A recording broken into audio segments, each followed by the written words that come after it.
सवाल एक ही है कि क्या आज देश में यहाँ के युवाओं का, यहाँ के छात्राओं का भविष्य सुरक्षित है। और कुछ छात्र मौजूद हैं, उनसे पूछ लेते हैं कि जो उम्मीद कल जताई जा रही थी, जैसे ही सोनम सर को यहाँ से उठा के ले गई थी पुलिस, जो सभी लोगों ने सोशल मीडिया पे ये देखा था कि किस तरीके से उनको डिटेन किया गया था। उसके बाद सरकार को भी यही लगा था कि ये प्रोटेस्ट ख़त्म होगा, लेकिन आप देख लेंगे लोगों का जमावड़ा जो कल से लगा है, वो आप अगर अंदाज़ा लगाते हैं तो अभी तक लगेगा कि जंतर मंतर की सबसे ज़्यादा भीड़ जो है वो इकट्ठा हो गई है। कुछ छात्र मौजूद हैं, यहाँ आने की वजह क्या बनी?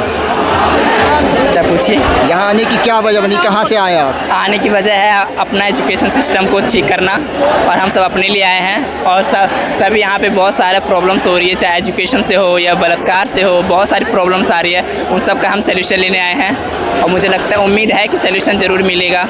अब देखते हैं कल क्या होता है। कल जैसे सोनम वांगचुक को उठा के ले गई थी पुलिस, आपने देखा होगा सोशल मीडिया पे कि सफ़ेद चादर में लपेट के ले जाया गया था, उसको कैसे देखते अब? क्या वो सही तरीका था ले जाने का? तरीका तो अभी तक उनके साथ सही नहीं हुआ है, ना हमारे साथ सही हुआ है, और मुझे लगता है अब तरीका सही होगा, क्योंकि कल हमारा सबसे बड़ा दिन है और बहुत लोग आने वाले हैं, तो हमें उम्मीद है कि कल अच्छा होगा, बेहतर होगा। जो उम्मीद जताई जा रही थी कि 20 तारीख को भीड़ इकट्ठा होगी जंतर मंतर पे, लेकिन आज देख लीजिए कि कल से ही जैसे ही सोनम वांगचुक को यहाँ से डिटेन करके ले जाया गया था, उसके बाद प्रशासन को भी लगा था कि इस प्रोटेस्ट को ख़त्म कर देंगे, लेकिन ये छात्रों की आवाज़ है जो दबी नहीं और उभर के आई है। लोग बहुत जगह से आ रहे हैं, तो क्या लग रहा है कि इससे ज़्यादा दोगुनी तिगुनी भीड़ जो है कल देखने को मिलेगी? इससे दुगनी नहीं, इससे ट्रिपल देखने को मिलेगा, क्योंकि ये आवाज़ आज की नहीं, आवाज़ हमारी बहुत पुरानी है और काफ़ी शुरू से समस्या होती आ रही है, इसलिए हम लोगों ने आवाज़ उठाया। और मुझे लगता है इससे कल डबल होगा, ताकि पैर रखने की जगह नहीं मिलेगी। शिक्षा मंत्री से क्या कहना चाहेंगे, जिनका इस्तीफ़ा मांगा जा रहा है बार बार, लेकिन वो इस्तीफ़ा नहीं दे रहे हैं? इस्तीफ़ा नहीं दे रहे क्योंकि पॉलिटिक्स चल रही है बहुत ज़्यादा, और उसको इस्तीफ़ा देना ही होगा, क्योंकि हम लोग इकट्ठा इसीलिए हुए हैं कि उनको इस्तीफ़ा दिलाएं, और मुझे लगता है इंसाफ ज़रूर मिलेगा। धन्यवाद। बोलेंगे आप? चल,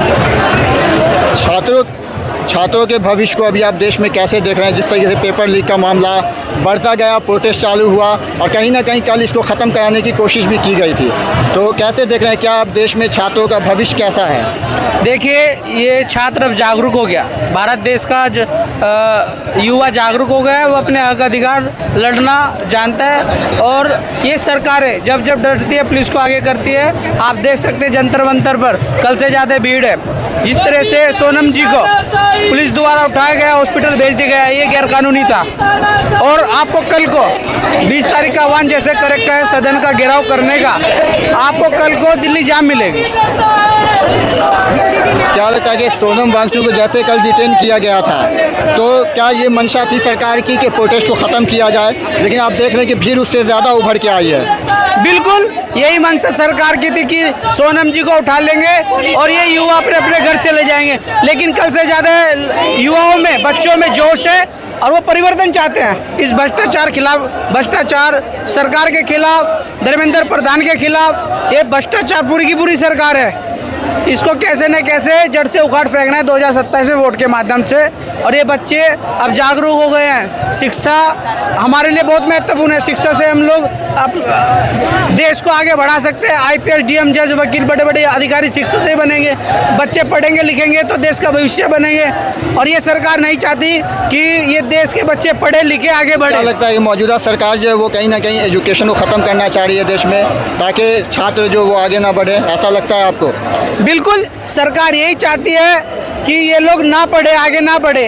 आप देख लेना इनके मुद्दे क्या है। राम मंदिर, चंदा चोरी और मंदिर तोड़ के मस्जिद ढूंढना, इनके यही तो मुद्दे हैं। ये इस देश में सेकुलर देश है, सभी धर्मों का सम्मान भारत का संविधान करते हैं। यहाँ हिंदू, मुस्लिम, सिख, ईसाई सभी धर्म के लोग रहते हैं। कोई भी धर्म आपस में किसी को नहीं लड़ाता, लेकिन ये सरकारें मुद्दे हटाकर, शिक्षा के मुद्दे हटाकर सिर्फ धर्म की बात करते हैं। तो हमें ऐसी सरकार नहीं चाहिए जो लड़ाने का काम करती हो। हमें ऐसी सरकार चाहिए जो शिक्षा पे बात करती हो, रोजगार पे बात करती हो, महंगाई पे बात करती हो, भ्रष्टाचार के खिलाफ बात करती हो। हमें ऐसी सरकार चाहिए। बहुत से अभी भी ऐसे लोग हैं जो इस प्रदर्शन का समर्थन नहीं कर रहे हैं, उनके लिए क्या कहना चाहेंगे? वे भक्त हैं, वे गुंगे बहरे हैं, उनके आने वाले बच्चे भी गुलाम होंगे, और जितने यहाँ युवा हैं वो इनकी लड़ाई लड़ेंगे।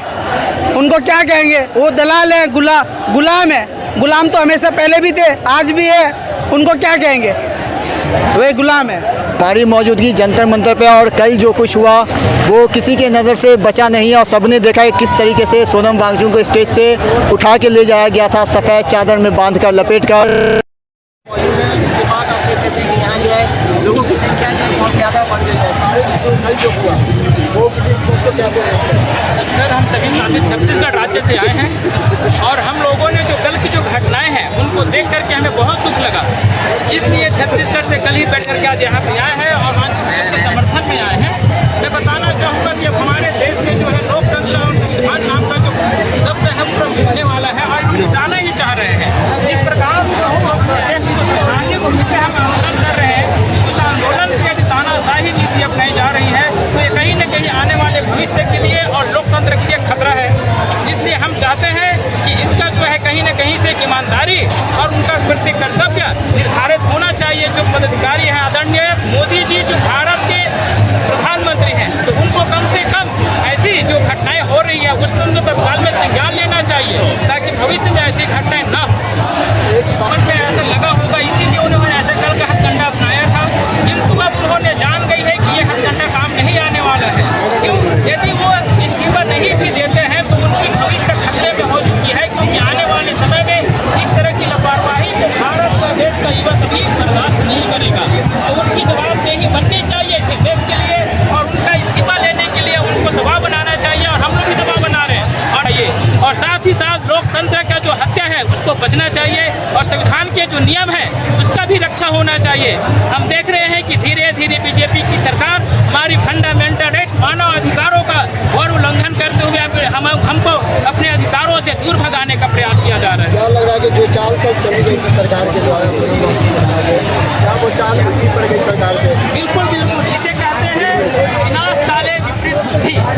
उन्होंने विभिन्न इन प्रकार से जो है आंदोलन को हटाने के लिए मिटाने के लिए कोशिश किया था, किंतु जस्ट हम देखते हैं कि आज जो है देश के पूरा भारत देश के जो युवा जो है जो संख्या जो उन्होंने सोचा था उससे लगभग 10 गुना अधिक की संख्याओं में जो है लोगों का समर्थन देने के लिए आ रहे हैं। निश्चित ही उनकी चाल जो है वो खराब हो चुकी है, नष्ट हो चुकी है। का जो कॉल किया गया है और शांतिपूर्ण किया गया है, क्या लगता है कि सरकार और प्रशासन के